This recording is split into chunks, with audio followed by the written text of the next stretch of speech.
I've always been told that I don't really fit into a box, and honestly, I don't want to. I like to live life on the edge.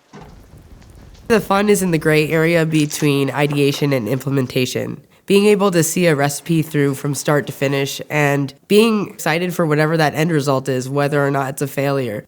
Just getting in the kitchen, having fun, experimenting with new recipes is what it's all about. I'm Chrissy Tracey. I'm a vegan chef, cookbook author, and forager based out of Connecticut.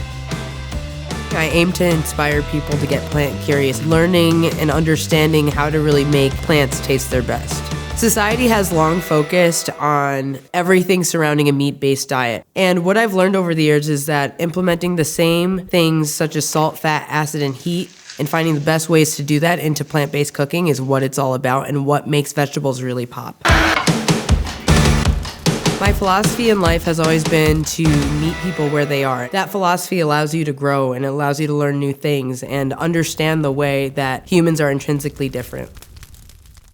Just because you might fail once, who cares? I think not being afraid to fail has allowed me to get an edge up even within the plant-based cooking space. I understand that fluidity is a part of life and I accept those changes with grace.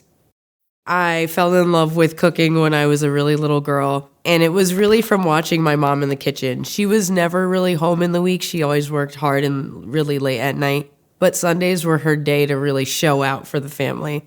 She would pick up Jamaican ingredients so that we could experience those different flavors that her and my dad grew up on, and she'd create these extravagant breakfasts with fried dumpling and ackee and kalaloo. It was so special to me and it ignited a spark in me from probably the age of like 5 or 6.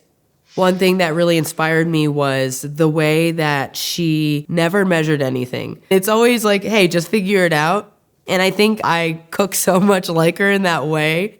Being a little bit more loose and less rigid can allow you to come up with such amazing ideas and such amazing creations.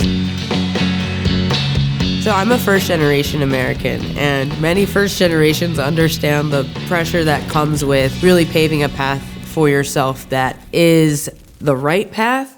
Being able to find your passion and live that is equally as important to me.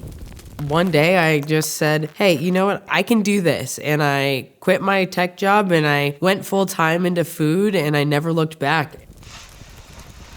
I'm one of 7 kids. We all grew up on a vegetarian diet. I realized that nobody was really trying to cater to that type of lifestyle, and I wanted to create something where people could access really good quality plant-based foods.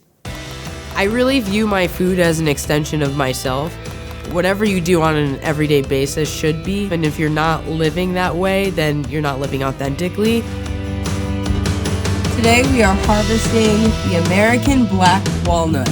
I'm a forager. I often use wild ingredients in my food, whether it be mushrooms or a different type of wild edible greens. Food really brings people together from all walks of life, all backgrounds. It's a way to nourish the body, and when you're able to share it with friends or family, it's even that much better.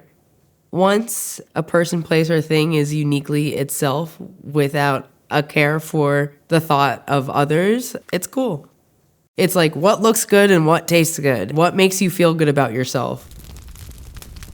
If you're looking to find your own path with cooking, it starts with understanding who you are, what it is that drives you, and your why. Without knowing what your why is, you can't really fulfill any goal to the best of its abilities. Once you know who you are, you'll find your path. That is really good. I cook because it's what drives the beat inside of me, but it also allows me a blank canvas to create unapologetically and with no boundaries. I mean, food's just awesome, man. I don't know. So good.